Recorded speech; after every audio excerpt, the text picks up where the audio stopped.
I'm Bob Cringely. 16 years ago, when I was making my television series, Triumph of the Nerds, I interviewed Steve Jobs. That was in 1995. 10 years earlier, Steve had left Apple following a bruising struggle with John Sculley, the CEO he'd brought into the company. At the time of our interview, Steve was running Next, the niche computer company he founded after leaving Apple. Little did we know that within 18 months he would sell Next to Apple, and 6 months later, he'd be running the place. The way things work in television, we used only a part of that interview in the series, and for years we thought the interview was lost forever because the master tape went missing while being shipped from London to the US in the 1990s. Then just a few days ago, series director Paul Sen found a VHS copy of that interview in his garage. There are very few TV interviews with Steve Jobs, and almost no good ones. They rarely show the charisma, candor, and vision that this interview does. And so, to honor an amazing man, here's that interview in its entirety. Most of this has never been seen before. So, how did you get involved with personal computers? Well, I ran into my first computer when I was about 10 or 11. And it's hard to remember back then, but I'm an old fossil now. I'm an old fossil. So when I was 10 or 11, it was about 30 years ago. And no one had ever seen a computer.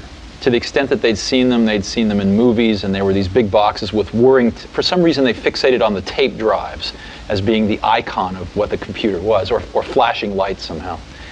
And so nobody had ever seen one. They're very mysterious, very powerful things that did something in the background.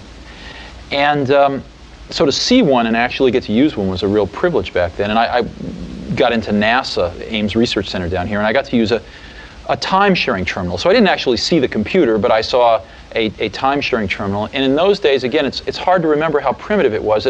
There was no such thing as a computer with a graphics video display. It was literally a printer.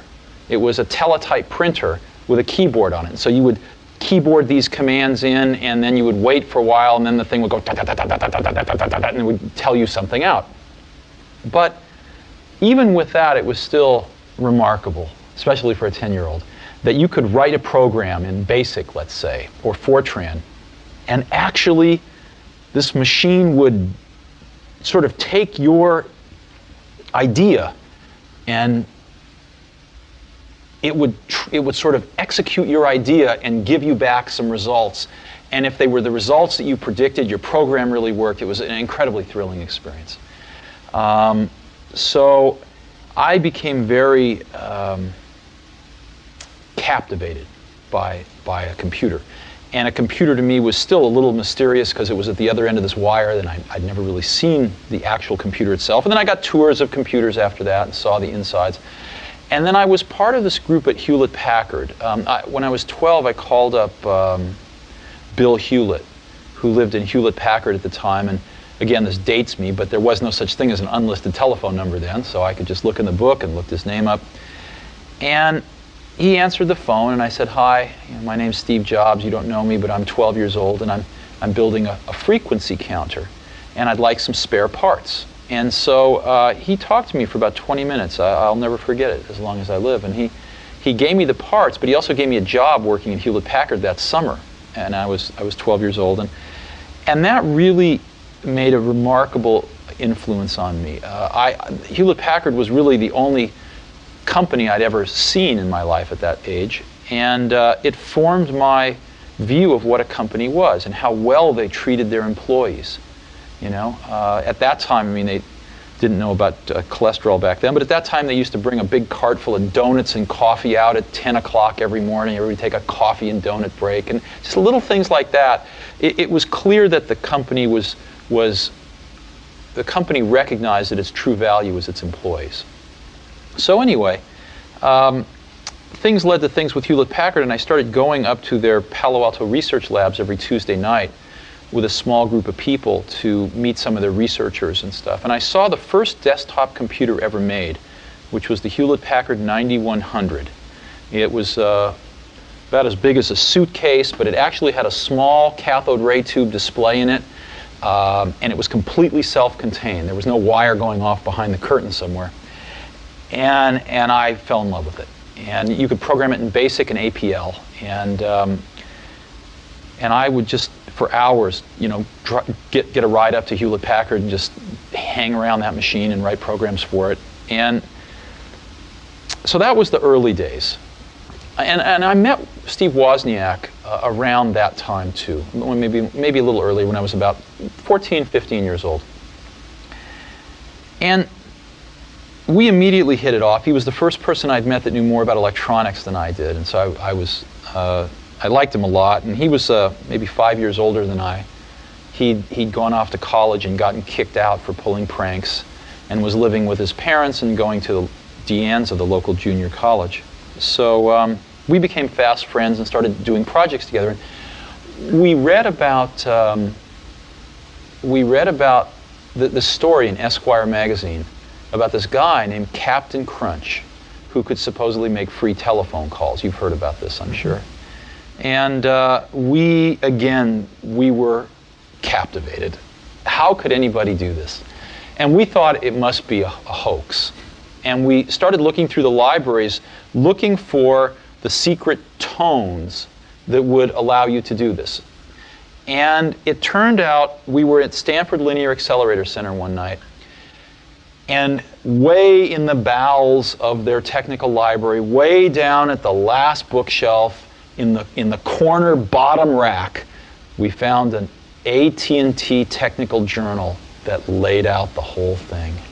And it's another moment I'll never forget. When we saw this journal, we thought, my God, it's all real. And so we set out to build a device to make these tones. And the way it worked was, when you make a long distance call, you used to hear doo-doo-doo-doo-doo-doo, right in the background. They were tones that sounded like the touch tone you could make on your phone, but they were different frequencies, so you couldn't make them. It turned out that was the signal from one telephone computer to another, controlling the computers in the network. And AT&T made a fatal flaw when they designed the original telephone network, digital telephone network, was they put the signaling from computer to computer in the same band as your voice, which meant that if you could make those same signals, you could put it right in through the handset. And literally, the entire AT&T international phone network would think you were an AT&T computer. So after 3 weeks, we finally built a box like this that worked. And I remember the first call we made was down to LA, so one of Woz's relatives down in Pasadena. We dialed the wrong number. But we woke some guy up in the middle of the night, and we were yelling at him like, don't you understand, we made this call for free? And this person didn't appreciate that. But it was miraculous. And we built these little boxes to do blue boxing, as it was called. And we put a little note in the bottom of them. Our logo was, he's got the whole world in his hands. And they worked. We built the best blue box in the world. It was all digital, no adjustments. And so you could go up to a payphone and you could take a trunk over to White Plains, and then take a satellite over to Europe, and then go to Turkey, take a cable back to Atlanta, and you could go around the world. You could go around the world 5 or 6 times, because we learned all the codes for how to get on the satellites and stuff. And then you could call the payphone next door, and so you could shout in the phone, and after about a minute, it would come out the other phone. It was miraculous. And you might ask, well, what's so interesting about that? What's so interesting is that we were young, and what we learned was that we could build something ourselves that could control billions of dollars worth of infrastructure in the world. That was what we learned, was that us two, we didn't know much, we could build a little thing that could control a giant thing. And that was an incredible lesson. I don't think there would have ever been an Apple computer had there not been blue boxing. Well, I said you called the Pope. Yeah, we did call the Pope. He pretended to be Henry Kissinger. And we got the number of the Vatican, and we called the Pope. And they started waking people up in the hierarchy, I don't know, cardinals and this and that. And they actually sent someone to wake up the Pope. When finally we just burst out laughing, and they realized that we weren't Henry Kissinger. And so we never got to talk to the Pope, but it was very funny. So the jump from blue boxes to personal computers, what sparked that? Well, Necessity, in the sense that there was time-sharing computers available, and there was a time-sharing company in Mountain View that we could get free time on. So, but we needed a terminal, and we couldn't afford one, so we designed and built one. And that was the first thing we ever did. We built this terminal. And so what an Apple I was really an extension of this terminal, putting a microprocessor on the back end. That's what it was. It was really kind of two separate projects put together. So first we built the terminal, and then we built the Apple I. And we really built it for ourselves because we couldn't afford to buy anything. And we'd scavenge parts here and there and stuff. And we build these all by hand. I mean, they'd take, 40 to 80 hours to build one, and then they'd always be breaking because there's all these tiny little wires. And so it turned out a lot of our friends wanted to build them too. And although they could scavenge most of the parts as well, they didn't have the sort of skills to build them that we had acquired by training ourselves through building them. And so we ended up helping them build most of their computers, and it was really taking up all of our time. And we thought, if we could make what's called a printed circuit board, which is a piece of fiberglass with copper on both sides that's etched to form the wires, so that you could build a computer, you could build an Apple I in a few hours instead of 40 hours. If we only had one of those, we could sell them to all our friends for, as much as it cost us to make them and make our money back, and everybody be happy, and we'd say, we get a life again. So we did that. I sold my Volkswagen bus, and Steve sold his calculator, and we got enough money to pay a friend of ours to make the artwork to make a printed circuit board. And we made some printed circuit boards, and we sold some to our friends. And I was trying to sell the rest of them so that we could get our microbus and calculator back. And I walked into the first computer store in the world, which was the Byte Shop of Mountain View, I think, on El Camino. It metamorphosized into an adult bookstore a few years later. But at this point, it was the Byte Shop. And the person that ran that, I think his name was Paul Terrell, he said, I'll take 50 of those. I said, this is great. He said, but I want them fully assembled. We'd never thought of this before. So we then kicked this around. We thought, why not? Why not try this? And so I spent the next several days on the phone talking with electronics parts distributors. We didn't know what we were doing. And we said, look, here's the parts we need. We figured we'd buy 100 sets of parts, build 50, sell them to the Byte Shop for twice what it cost us to build them, therefore paying for the whole 100, and then we'd have 50 left, and we could make our profits by selling those. So we convinced these distributors to give us the parts on net 30 days credit. We had no idea what that meant. Net 30, sure, sign here. And so we had 30 days to pay them. And so we bought the parts, we built the products, and we sold 50 of them to the Byte Shop in Palo Alto and got paid in 29 days, and then went and paid off the parts people in 30 days. And so we were in business. But we had the classic Marxian profit realization crisis, in that our profit wasn't in a liquid currency, our profit was in 50 computers sitting in the corner. So then all of a sudden we had to think, wow, how are we going to realize our profit? And so we started thinking about distribution. Are there any other computer stores? And we started calling the other computer stores that we'd heard of across the country, and we just kind of eased into business that way. The third key figure in the creation of Apple was former Intel executive Mike Markkula. I asked Steve how he came aboard. We were designing the Apple II, and we really had some much higher ambitions for the Apple II. Woz's ambitions were he wanted to add color graphics. My ambition was that it was very clear to me that while there were a bunch of hardware hobbyists that could assemble their own computers, or at least take our board and add the transformers for the power supply and the case and the keyboard and go get et cetera, go get the rest of the stuff. For every one of those, there were 1,000 people that couldn't do that but wanted to mess around with programming. Software hobbyists. Just like I had been when I was, 10, discovering that computer. And so my dream for the Apple II was to sell the first real packaged computer, packaged personal computer, where you didn't have to be a hardware hobbyist at all. And so combining both of those dreams, we actually designed the product.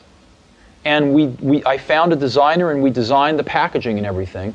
And we wanted to make it out of plastic, and we had the whole thing ready to go, but we needed some money for tooling the case and things like that. We needed a few $100,000. And this was way beyond our means. So I went looking for some venture capital. And I ran across one venture capitalist named Don Valentine, who came over to the garage, and he later said I looked like a renegade from the human race. That was his famous quote. And he said he wasn't willing to invest in us, but he recommended a few people that might, and one of them was Mike Markkula. So I called Mike on the phone, and Mike came over, and Mike had retired at about 30 or 31 from Intel. He was a product manager there and gotten a little bit of stock, and made like $1 million on stock options, which at that time was quite a lot of money. And he'd been investing in oil and gas deals and kind of staying home and doing that sort of thing. And he, I think, was kind of antsy to get back into something. And Mike and I hit it off very well. And so Mike said, okay, I'll invest after a few weeks. And I said, no, we don't want your money. We want you. So we convinced Mike to actually throw in with us as an equal partner. And so Mike put in some money, and Mike put in himself. And the three of us went off, and we took this design that was virtually done with the Apple II and tooled it up and announced it a few months later at the West Coast Computer Fair. What was that like? It was great. We got the best. I mean, the West Coast Computer Fair was small at that time, but to us it was very large. And so we had this fantastic booth there. We had a projection television showing the Apple II and showing its graphics, which today look very crude, but at that time were by far the most advanced graphics on a personal computer. And I think, my recollection is we stole the show. And a lot of dealers and distributors started lining up, and we were off and running. How old were you? 21. 21. Yeah. You're 21. You're a big success. You just sort of done it by the seat of your pants. You don't have any particular training in this. How do you learn to run a company?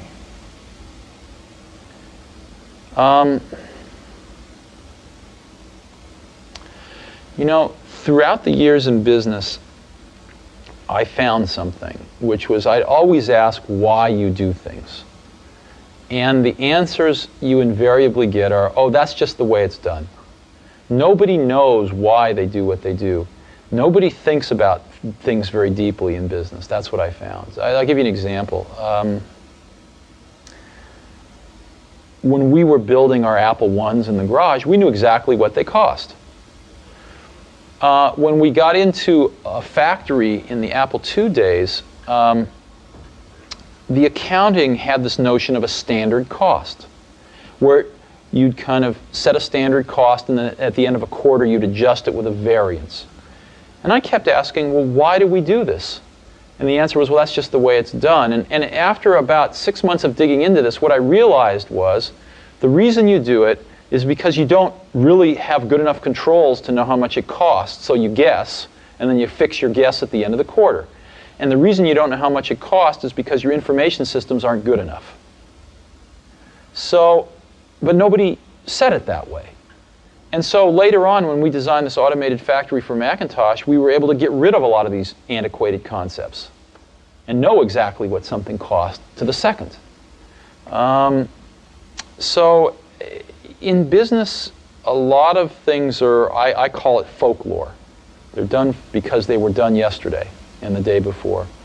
And so what that means is if you're willing to sort of ask a lot of questions and think about things and work really hard, you can learn business pretty fast. It's not the hardest thing in the world. It's not rocket science. It's not rocket science, no. Now, when you were first coming in contact with these computers, inventing them, and before that working on the HP 9100, we talk about writing programs. Mm-hmm. What sort of programs? What do people actually do with these things?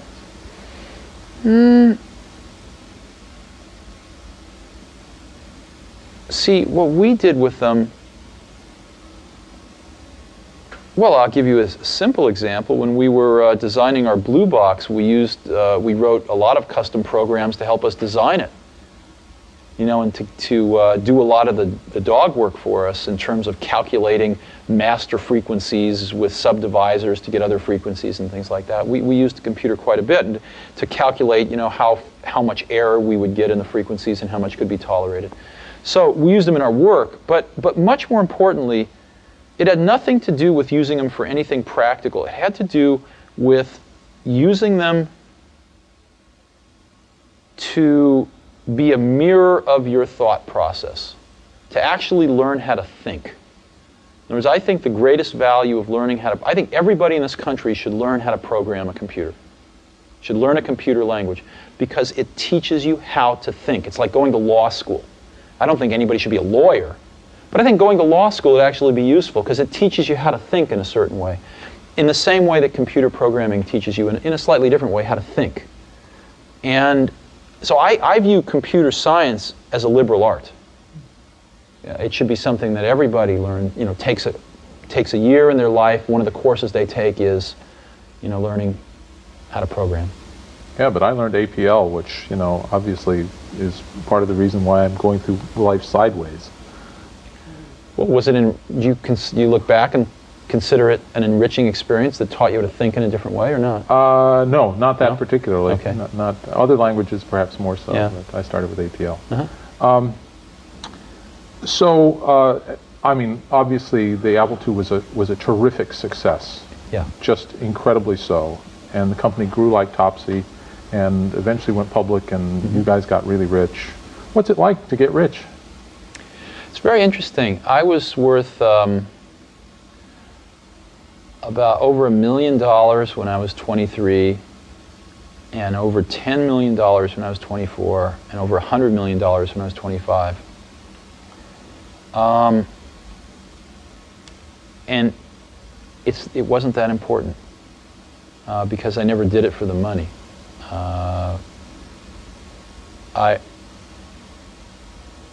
I think money is a wonderful thing because it enables you to do things. It enables you to invest in ideas that don't have a short-term payback and things like that. But especially at that point in my life, it was not the most important thing. The most important thing was the company, the people, the products we were making, what we were going to enable people to do with these products. So I didn't think about it a great deal. I never sold any stock, and just really believed that the company would do very well over the long term. Central to the development of the personal computer was the pioneering work being done at Xerox's Palo Alto Research Center, which Steve first visited in 1979. I had 3 or 4 people who kept bugging me that I ought to get my rear over to Xerox PARC and see what they were doing. And so I finally did. I went over there, and they were very kind, and they showed me what they were working on. And they showed me really 3 things. But I was so blinded by the first one that I didn't even really see the other 2. One of the things they showed me was object-oriented programming. They showed me that, but I didn't even see that. The other one they showed me was really a networked computer system. They had over 100 Alto computers, all networked, using email, et cetera, et cetera. I didn't even see that. I was so blinded by the first thing they showed me, which was the graphical user interface. I thought it was the best thing I had ever seen in my life. Now, remember, it was very flawed. What we saw was incomplete. They'd done a bunch of things wrong, but we didn't know that at the time. It's still, though, they had the germ of the idea was there, and they'd done it very well. And within, 10 minutes, it was obvious to me that all computers would work like this someday. It was obvious. I mean, you could argue about how many years it would take. You could argue about who the winners and losers might be, but you couldn't argue about the inevitability of it. It was so obvious. You would have felt the same way had you been there. Those are the exact words that Paul Allen used. Yeah. It's really interesting. Yeah, it was obvious.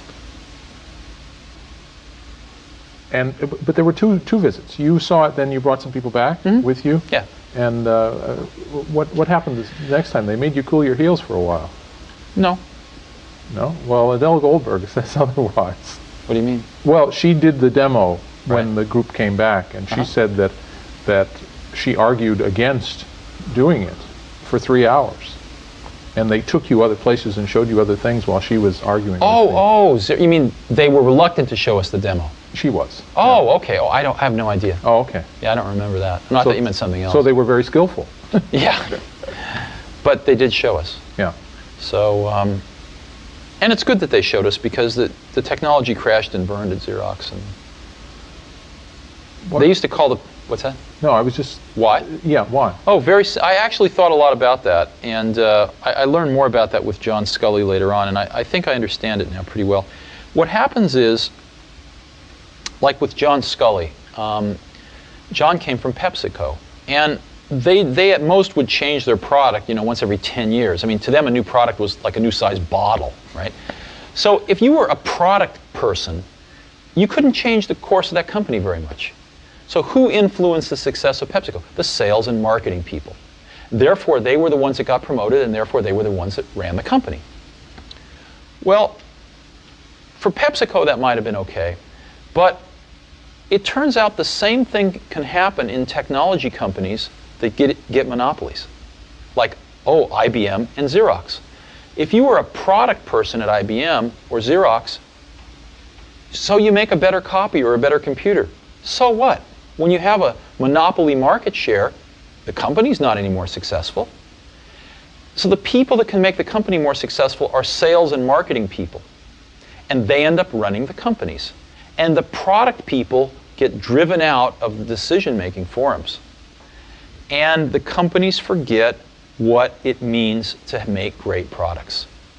Sort of the product sensibility and the product genius that brought them to that monopolistic position gets rotted out by people running these companies who have no conception of a good product versus a bad product.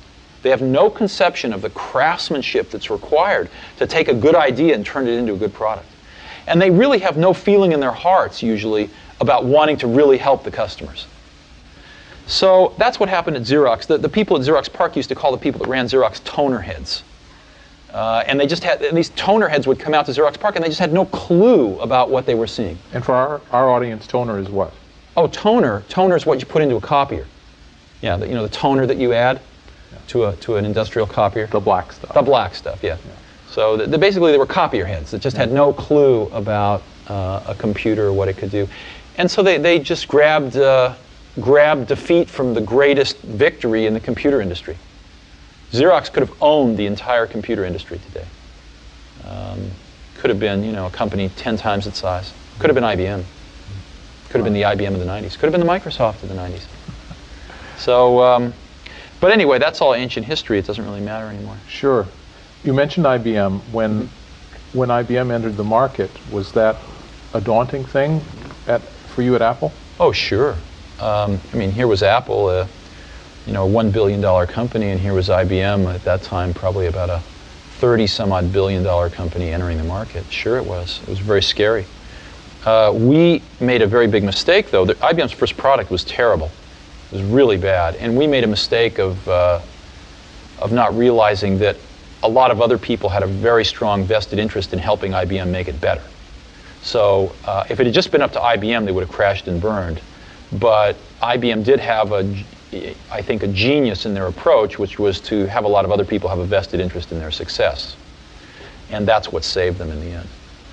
So you came back from visiting Xerox PARC with a vision. Mm-hmm. And how did you implement the vision? Well, I got our best people together and started to get them working on this. The problem was that we'd hired a bunch of people from Hewlett-Packard. And they didn't get this idea. They didn't get it. I remember having dramatic arguments with some of these people who thought the coolest thing in user interface was soft keys at the bottom of a screen, They had no concept of proportionally spaced fonts, no concept of a mouse. Matter of fact, I remember arguing with these folks, people screaming at me that it would take us 5 years to engineer a mouse and it would cost $300 to build. And I finally got fed up. I just went outside and found David Kelly Design and asked him to design me a mouse. And in 90 days, we had a mouse we could build for $15 that was phenomenally reliable. So I found that, in a way, Apple Apple did not have the caliber of people that was necessary to seize this idea in many ways. And there was a core team that did, but there was a larger team that mostly had come from Hewlett-Packard that didn't have a clue. Well, it becomes this issue of professionalism. There's a dark side and a light side to it, isn't there? Well, no, you know what it is? No, it's not dark and light. It's that people get confused. Companies get confused. When they start getting bigger, they want to replicate their initial success. And a lot of them think, well, somehow there's some magic in the process of how that success was created. So they start to try to institutionalize process across the company. And before very long, people get very confused that the process is the content. And that's ultimately the downfall of IBM. IBM has the best process people in the world. They just forgot about the content. And that's what happened a little bit at Apple, too. We had a lot of people who were great at management process. They just didn't have a clue as to the content. And in my career, I found that the best people, are the ones that really understand the content, and they're a pain in the butt to manage, But you put up with it because they're so great at the content. And that's what makes great products. It's not process, it's content. So we had a little bit of that problem at Apple. And that problem eventually resulted in the Lisa, which had its moments of brilliance. In a way, it was very far ahead of its time. But there wasn't enough fundamental content understanding. Apple drifted too far away from its roots. To these Hewlett-Packard guys, $10,000 was cheap.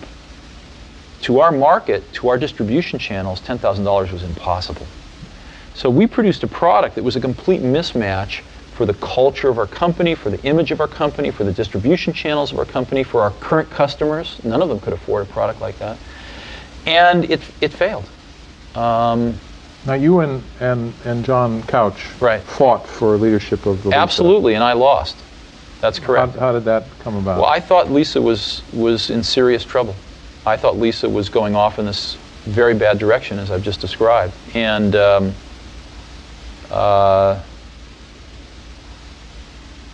I could not convince enough people in the senior management of Apple that that was the case. And we ran the place as a team for the most part. So I lost. And at that point in time, I brooded for a few months. But it was not very long after that it really occurred to me that if we didn't do something here, the Apple II was running out of gas. And we needed to do something with this technology fast, or else Apple might cease to exist as the company that it was. And so I formed a small team to do the Macintosh. And we were on a mission from God, to save Apple. No one else thought so, but it turned out we were right. And as we evolved the Mac, it became very clear that this was also a way of reinventing Apple. We reinvented everything. We reinvented manufacturing. I visited probably 80 automated factories in Japan, and we built the world's first automated computer factory in the world in California here. So we adopted the 68,000 microprocessor that Lisa had. We negotiated a price that was a fifth of what Lisa was going to pay for it because we were going to use it in much higher volume. And we really started to design this product that could be sold for $1,000 called the Macintosh. And we didn't make it. We could have sold it at $2,000, although we came out at $2,500. And we spent 4 years of our life doing that. We built the product. We built the automated factory, the machine to build the machine. We built a completely new distribution system. We built a completely different marketing approach. And I think it worked pretty well. Now, you motivated this team. I mean, you had to guide them. We had to build the team. Yeah, we build a team, motivate it, guide them, deal with them. We've interviewed just lots and lots of people from the Macintosh team. Good. And what it keeps coming down to is your passion, your vision, and how do you order your priorities in there? What's important to you in the development of a product?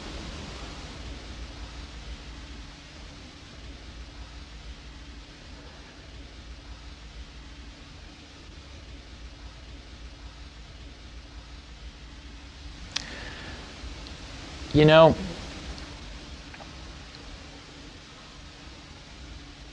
one of the things that really hurt Apple was after I left, John Scully got a very serious disease.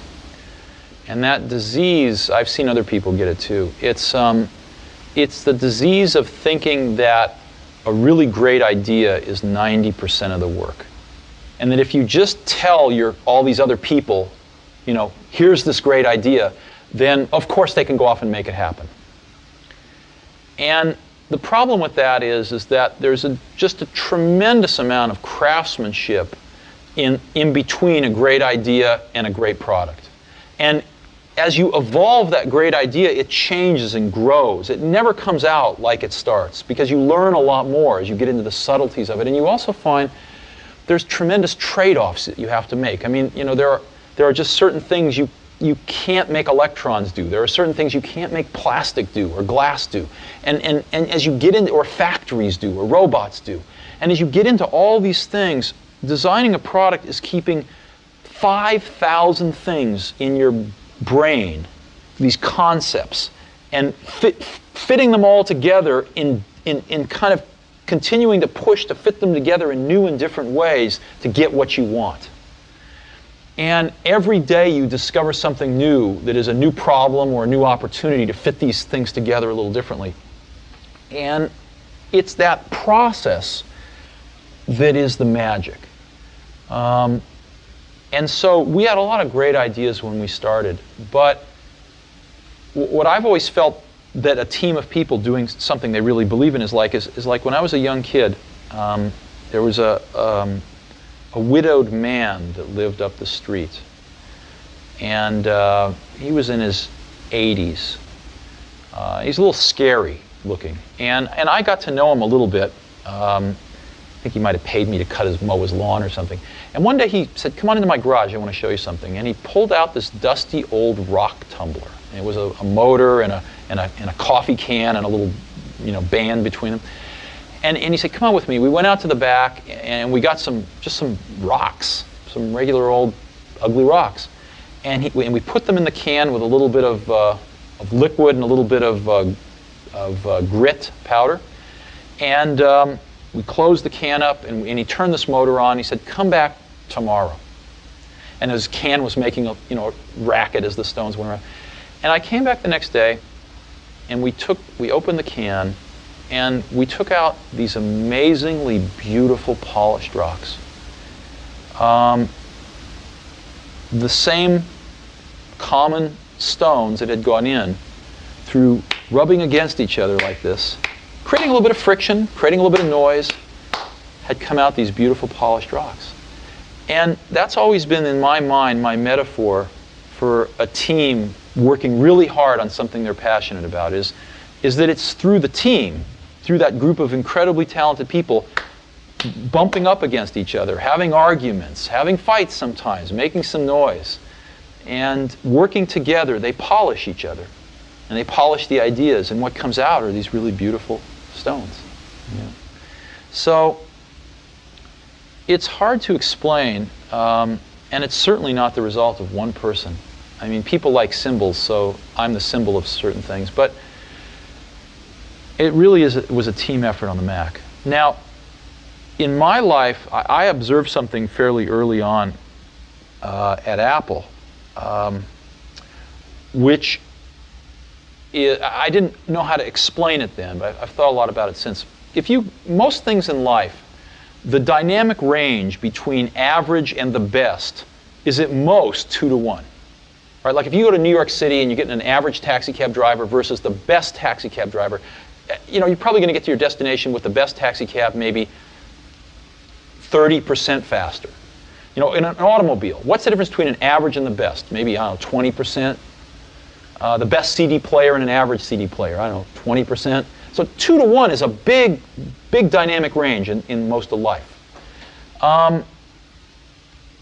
In software, and it used to be the case in hardware too, the difference between average and the best is 50 to 1, maybe 100 to 1. Easy. Okay? Yeah. Very few things in life are like this, but what I was lucky enough to spend my life in is like this. And so I've built a lot of my success off finding these truly gifted people and not settling for B and C players, but really going for the A players. And I found something. I found that when you get enough A players together, when you go through the incredible work to find 5 of these A players, they really like working with each other because they've never had a chance to do that before. And they don't want to work with B and C players, and so it becomes self-policing, and they only want to hire more A players. And so you build up these pockets of A players, and it propagates. And that's what the Mac team was like. They were all A players. And these were extraordinarily talented people. So. But there are also people who now say that they don't have the energy anymore to work for you. Mm-hmm. Sure. Oh, I think if you talk to a lot of people on the Mac team, they will tell you it was the hardest they've ever worked in their life. Some of them will tell you it was the happiest they've ever been in their life. But I think all of them will tell you that it is certainly one of the most intense and cherished experiences they will ever have in their life. Mm-hmm. Yeah, they did. So, it's some of those things you are not sustainable for some people. What does it mean when you tell someone their work is shit? It usually means their work is shit. Sometimes it means I think your work is shit and I'm wrong. But usually it means their work is not anywhere near good enough. We have this great quote from Bill Atkinson who says, when you say someone's work is shit, you really mean, I don't quite understand it, would you please explain it to me? No, that's not usually what I meant.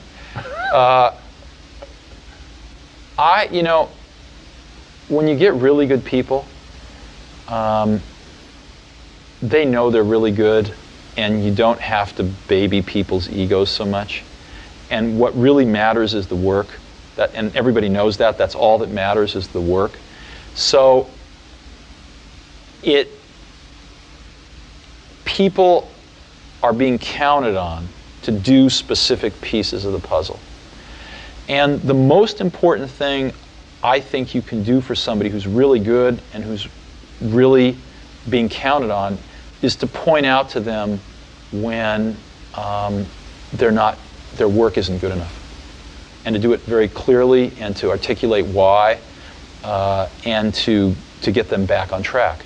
And you need to do that in a way that does not call into question your confidence in their abilities, but leaves not too much room for interpretation that the work that they have done for this particular thing is not good enough to support the goal of the team. And that's a hard thing to do. And I've always taken a very direct approach. So, and I think if you talk to people that have worked with me, the really good people have found it beneficial. Some people have hated it, But, and I'm also one of these people that I don't really care about being right, I just care about success. So you'll find a lot of people that will tell you that I had a very strong opinion, and they, presented evidence to the contrary, and 5 minutes later I completely changed my mind. Because I'm like that. I don't mind being wrong. And I'll admit that I'm wrong a lot. It doesn't really matter to me too much. What matters to me is that we do the right thing. So how and why did Apple get into desktop publishing, which would become the Mac's killer app? I don't know if you know this, but we got the first Canon laser printer engine shipped in the United States at Apple. And we had it hooked up to a Lisa actually imaging pages before anybody. Before HP, long before Adobe. But I heard a few times people would tell me, hey, there's these guys over in this garage that left Xerox PARC, you ought to go see them. And I finally went and saw them, and I saw what they were doing, and it was better than what we were doing. And they were going to be a hardware company. They wanted to make printers and the whole thing. And so I talked them into being a software company. And we, within 2 or 3 weeks, we had canceled our internal project. A bunch of people wanted to kill me over this, but we did it. And I had cut a deal with Adobe to use their software, and we bought 19.9% of Adobe at Apple. They needed some financing. We wanted a little bit of control. And we were off to the races. And so we got the engines from Canon. We designed the first laser printer controller at Apple. And we got the software from Adobe, and we introduced the Laser Writer. And no one at the company wanted to do it but a few of us in the Mac group. Everybody thought a $7,000 printer was crazy. What they didn't understand was you could share it with AppleTalk.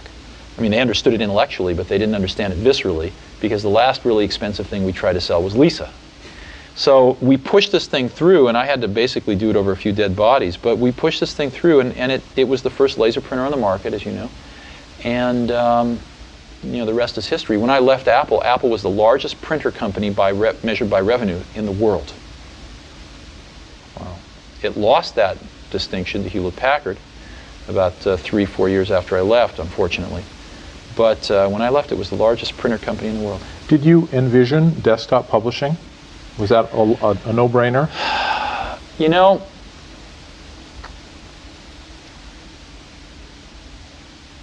yes, but we also envisioned really the networked office.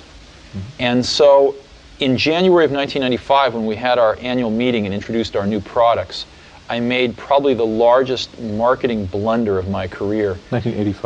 1985, sorry. Yeah. Made probably the largest marketing blunder of my career by announcing the Macintosh Office instead of just desktop publishing. Mm.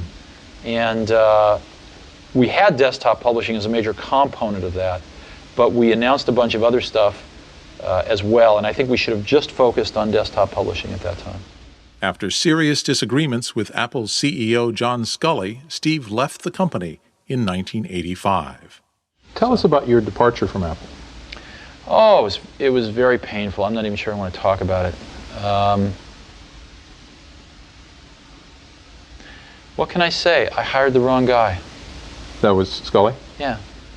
And he destroyed everything I'd spent 10 years working for.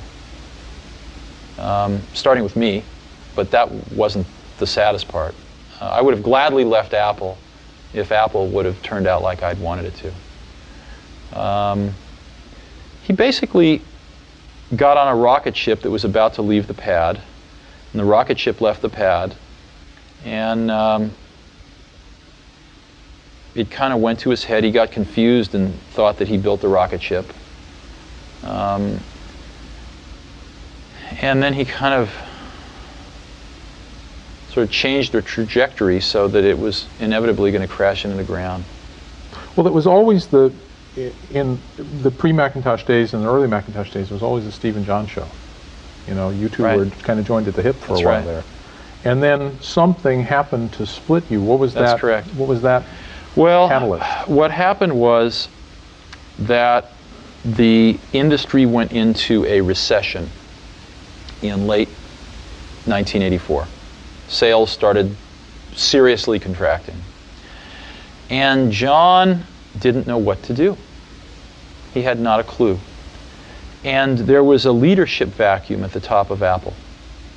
There were fairly strong general managers running the divisions. I was running the Macintosh division. Somebody else was running the Apple II division, etc. There were some problems with some of the divisions. There was a person running the storage division that was completely out to lunch, and a bunch of things that needed to be changed. But all of those problems got put in a pressure cooker because of this contraction in the marketplace. And there was no leadership. And John was in a situation where the board was not happy and where he was probably not long for the company.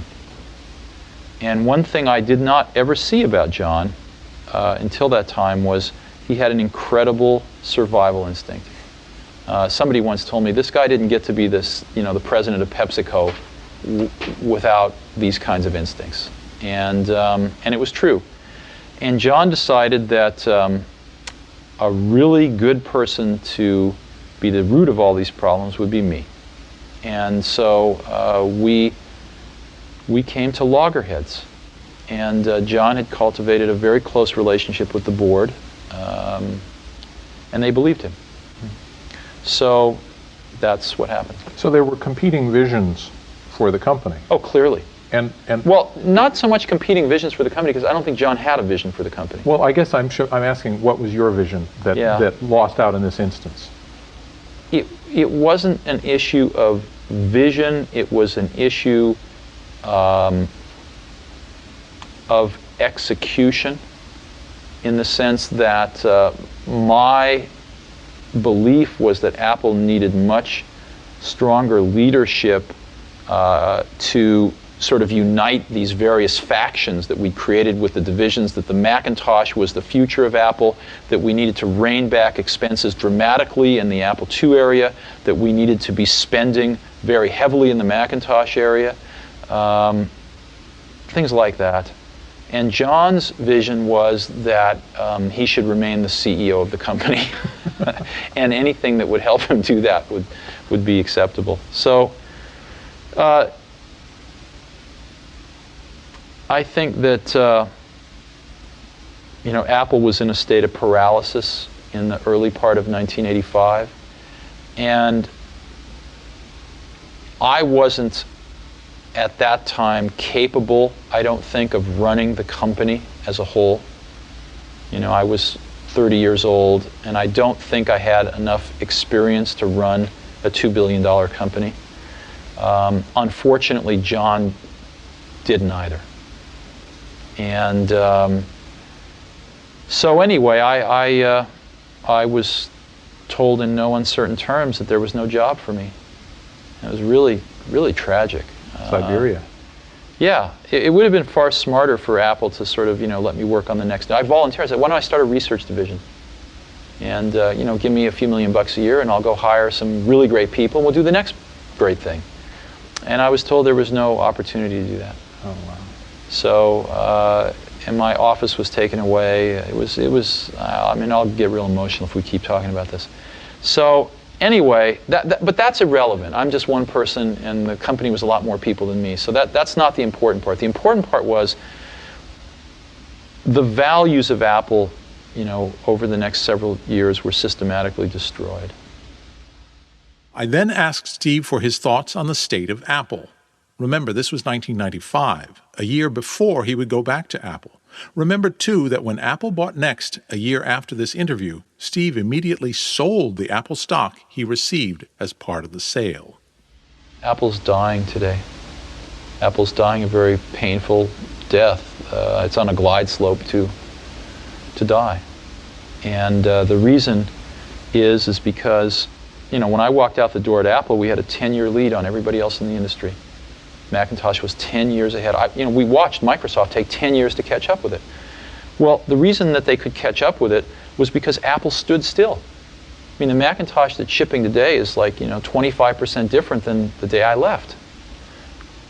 They've spent hundreds of millions of dollars a year on R&D. A total of probably $5 billion on R&D. What did they get for it? I don't know. But it was what happened was the understanding of how to move these things forward and how to create these new products somehow evaporated. And I think a lot of the good people stuck around for a while, but there wasn't an opportunity to get together and do this because there wasn't any leadership to do that. So what's happened with Apple now is that they've fallen behind in many respects, certainly in market share. And most importantly, their differentiation has been eroded by Microsoft. And so what they have now is they have their installed base, which is not growing and which is shrinking slowly, but will provide a good revenue stream for several years. But it's a glide slope that's just going to go like this.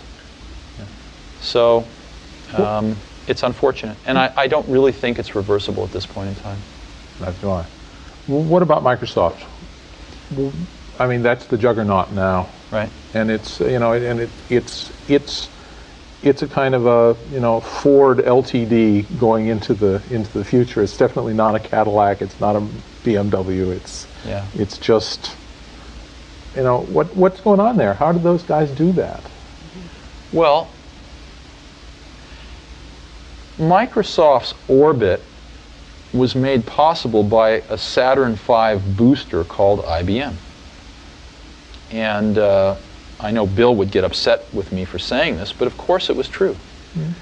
And much to Bill and Microsoft's credit, they used that fantastic opportunity to create more opportunity for themselves. Most people don't remember, but until 1984 with the Mac, Microsoft was not in the applications business. It was dominated by Lotus. And Microsoft took a big gamble to write for the Mac. And they came out with applications that were terrible. But they kept at it, and they made them better, and eventually they dominated the Macintosh application market and then used a springboard of Windows to get into the PC market with those same applications. And now they dominate the applications in the PC space too. So they have two characteristics. I think they're very strong opportunists, and I don't mean that in a bad way. And two, they're like the Japanese. They just keep on coming. Now, they were able to do that because of the revenue stream from the IBM deal.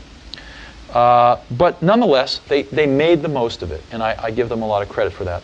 The only problem with Microsoft is they just have no taste. They have absolutely no taste, and what that means is, I don't mean that in a small way, I mean that in a big way, in the sense that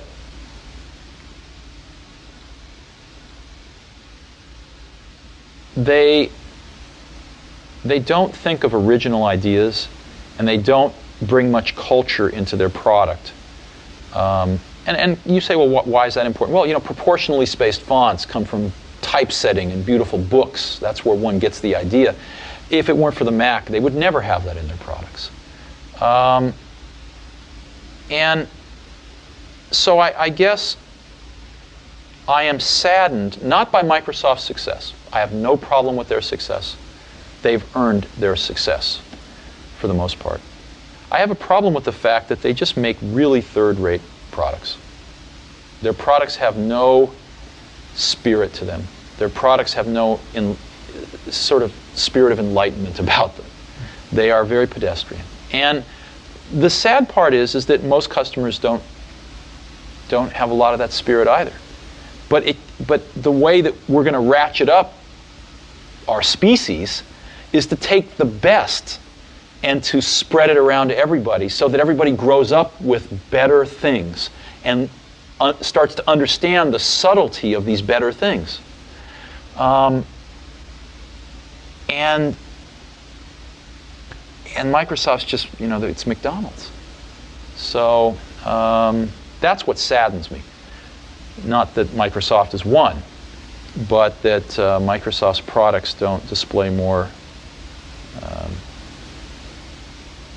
insight and more creativity. So what are you doing about it? Tell us about Next. Well, I'm not doing anything about it. Okay. Because Next is too small of a company to do anything about that. I'm just watching it. And there's really nothing I can do about it. Next, we talked about Next, the company Steve was running in 1995, which Apple was soon to buy. Next software would become the heart of the Mac in the form of OS X. You don't really want to hear about Next, do you? Yes, I do. You do? Okay.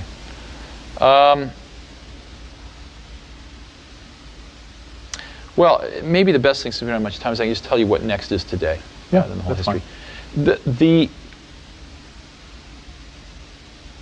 There hasn't been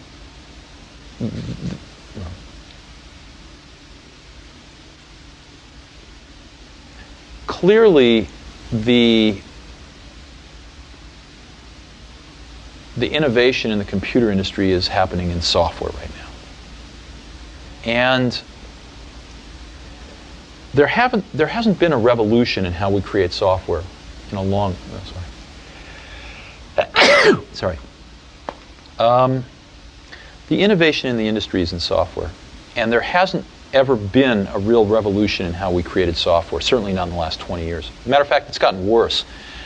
While the Macintosh was a revolution for the end user to make it easier to use, it was the opposite for the developer. The developer paid the price, and software got much more complicated to write as it became easier to use for the end user. So, software is infiltrating everything we do these days. in businesses, software is one of the most potent competitive weapons. I mean, the most successful business war was friends and family, MCI's friends and family, in the last 10 years. And what was that? It was a brilliant idea, and it was custom billing software. AT&T didn't respond for 18 months, yielding billions of dollars worth of market share to MCI, not because they were stupid, but because they couldn't get the billing software done. So in ways like that, and in smaller ways, software is becoming an incredible force in this world. To provide new goods and services to people, whether it's over the internet or what have you, software is going to be a major enabler in our society. We have taken another one of those brilliant original ideas at Xerox PARC that I saw in 1979, but didn't see really clearly then, called object-oriented technology. And we have perfected it and commercialized it here and become the biggest supplier of it to the market. And this object technology lets you build software 10 times faster, and it's better. And so that's what we do. And we've got a small to medium-sized business. I mean, we're the largest supplier of objects, but we're a $50 to $75 million company. Got about 300 people, and that's what we do.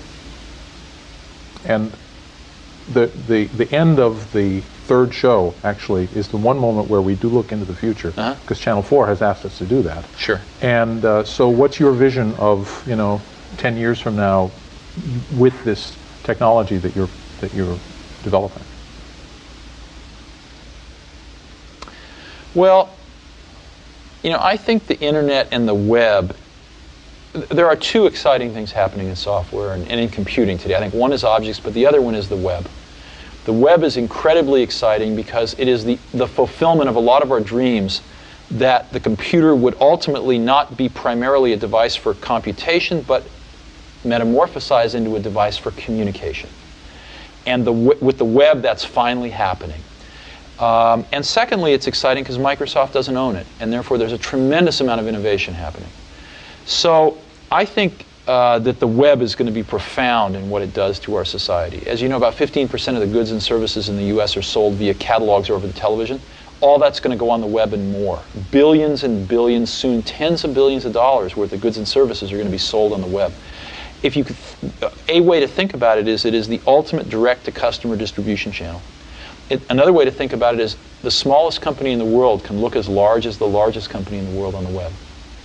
So I guess I think the web, as we look back 10 years from now, the web is going to be the defining technology, the defining social moment for computing. And I think it's going to be huge. I think it's breathed a whole new generation of life into personal computing. And I think it's going to be huge. Yeah. And you're making software that... Oh, absolutely, but so is everybody. I mean, just forget about what we're doing. Just as an industry, the web is going to open a whole new door to this industry. Yeah. It's another one of those things that it's obvious once it happens. But 5 years ago, who would have guessed? Right. That's right. Yeah. Isn't this a wonderful place we live in? I was keen to know about Steve's passion. What drove him? I read an article when I was very young in Scientific American, and it measured the efficiency of locomotion for various species on the planet. So for, bears and chimpanzees and raccoons and birds and fish, how many kilocalories per kilometer did they spend to move? And humans were measured too. And the condor won. It was the most efficient. And mankind, the crown of creation, came in with a rather unimpressive showing about a third of the way down the list. But somebody there had the brilliance to test a human riding a bicycle.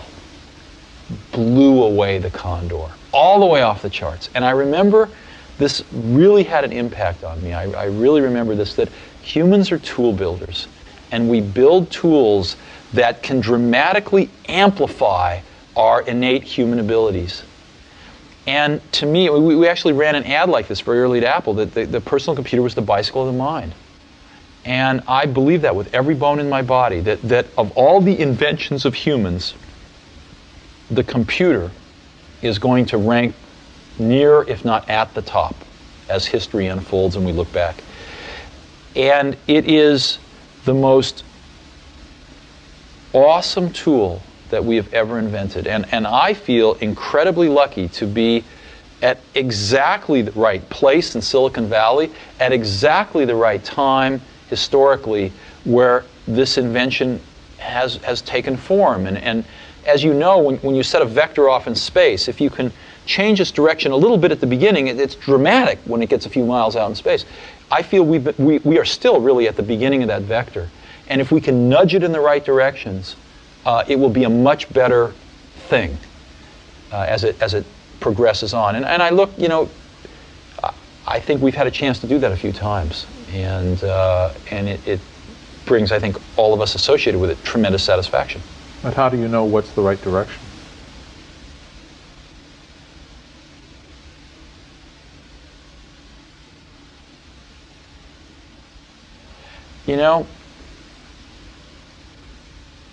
Ultimately, it comes down to taste. It comes down to taste. It comes down to trying to expose yourself to the best things that humans have done, and then try to bring those things in to what you're doing. I mean, Picasso had a saying, he said, good artists copy, great artists steal. And we have, always been shameless about stealing great ideas. And I think part of what made the Macintosh great was that the people working on it were musicians and poets and artists and zoologists and historians who also happened to be the best computer scientists in the world. But if it hadn't been for computer science, these people would have all been, doing amazing things in life in other fields. And they brought with them, we all brought to this effort a very liberal arts sort of air, a very liberal arts attitude that we wanted to pull in the best that we saw in these other fields into this field. And I don't think you get that if you're very narrow. One of the questions I asked everyone in the series was, are you a hippie or a nerd? Oh, if I had to pick one of those two, I'm clearly a hippie. Yeah. Yeah. Okay, that in 30 and seconds. All the people I work with were clearly in that category too. Really? Yeah. Yeah. Yes, why that is. Yeah, why? I mean, is it you seek out hippies, or they are attracted to you? Well, ask yourself, what is a hippie? I mean, this is an old word. It has a lot of connotations. But to me, because I grew up, remember that the 60s happened in the early 70s, right? So we have to remember that. And that's sort of when I came of age. So I saw a lot of this. And, a lot of it happened right in our backyard here. So to me, the spark of that was that there was something beyond sort of what you see every day. There's something going on here in life beyond just a job and a family and 2 cars in the garage and a career. There's something more going on. There's another side of the coin that we don't talk about much, and we experience it when there's gaps, when we kind of just aren't really, when everything's not ordered and perfect, when there's kind of a gap, you experience this inrush of something. And a lot of people have set off throughout history to find out what that was. Whether it's Thoreau or whether it's, some Indian mystics or whoever it might be. And the hippie movement got a little bit of that, and they wanted to find out what that was about. And that life wasn't about what they saw their parents doing. And of course the pendulum swung too far the other way and it was crazy. But there was a germ of something there. And it's the same thing that causes people to want to be poets instead of bankers, and I think that's a wonderful thing. And I think that same spirit can be put into products, and those products can be manufactured and given to people, and they can sense that spirit. I mean, if you talk to people that use the Macintosh, they love it. I mean, you don't hear people loving products very often, really. But you could feel it in there. There was something really wonderful there. So I don't think that most of the really best people that I've worked with have worked with computers for the sake of working with computers. They've worked with computers because they are the medium that is best capable of transmitting some feeling that you have that you want to share with other people. Does that make any sense to you? Oh, yeah. And before they invented these things, all these people would have done other things. But computers were invented, and they did come along, and all these people did get interested in school or before school, and said, hey, this is the medium that I think I can say something in. Mm-hmm.